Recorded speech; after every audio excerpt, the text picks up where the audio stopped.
Human Resources Manager here at Accord, and I'm here today with Wendy Kaufman, who's the President and CEO of Balancing Life's Issues, a corporate training company located in Westchester, New York. Wendy, welcome. Great. Nice to see you. Hi, Tanya. Thanks for inviting me. Today we're going to be talking about something that I know a lot of people speak about all the time. It's almost like a buzz type thing that happens with this, and it's stress management. And I know that it's something that you get a lot of requests for with your organization and your company to do programs regarding stress management. So first of all, what I would ask you is, what exactly is stress? Yeah, such an interesting topic. And so going back 17 years, we started with one stress management class, and we probably now have 50 derivatives from it.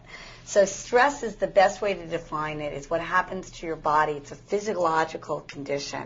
And if you're driving down a highway and someone cuts you off and you're almost in an accident, how do you feel? Panicky. Right. Welcome to the world of stress. So our bodies were designed to handle stress, just not as often as we put ourselves in that mode. And that's what the classes are about. Well, that's great. How prevalent do you think this kind of feeling or this kind of anxiety is in the workplace? Yeah.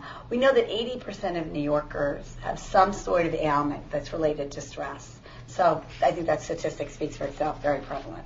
And we hear a lot of people sort of using it as an excuse for a lot of things. So how do you address that in your training? Yeah.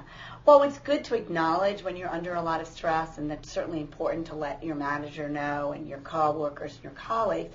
The hard question to ask is, what are you doing about it? Okay, you're having this stressful event. Here's the trigger event.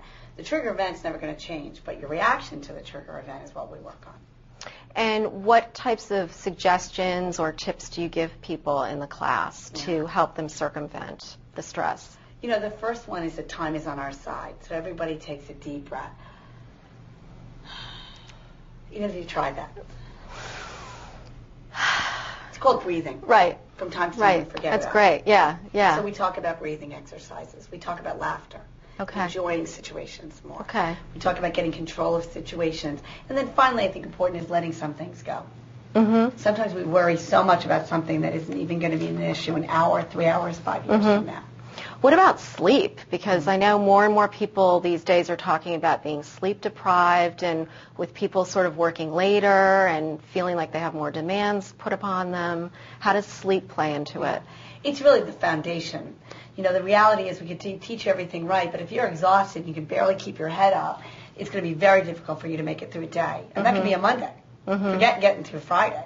So one of the things we teach is prioritizing. I know now what time I'm going to go to bed tonight. And that's the way every day works. And there's, you know, the idea is that not everything has to get done. We'd like to get more done, but most importantly is that we're functioning in a well-balanced life, and we need a lot of energy to do that. So the average American needs 8 hours a night, 7 nights a week. Wow. You really wouldn't think that. That's surprising. Yeah. For an adult anyway. For a child, I could imagine that would be the case. Child is 10. Wow. A growing child is 10. We're 8. So for some of us, the takeaway is we have to talk about learning how to sleep through the night again. Not eating at 2 o'clock in the morning. Not watching television all night long. Not starting to do work when your productivity is just way shot and all you're going to be doing is making tons of mistakes.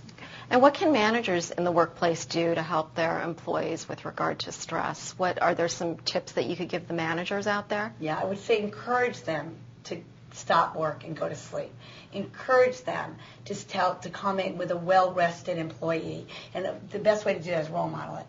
Role model it as a manager that you're not exhausted at being at work, that you turned everything off and got a good night's sleep so that the next day you're functioning well. So role model the type of person you want your employee to be. And what about wellness and overall health? You know, it's commonplace today for Weight Watchers to be on site, for literature to be about health and wellness, for exercise clubs. I mean, we're very, very in tune with what we need to do, but it's always helpful to remind ourselves. You know, even 5 pounds. I recently had gained back some weight, and my doctor said, I want you to go to the deli, weigh out 5 pounds of ham, and carry it around all day. It's a lot. Right. It's a baggage that we don't need. Right. We have to take control of. So I think we really do need to understand that we still have 168 hours a week. That's not going to change. But what we can change is taking care of ourselves first.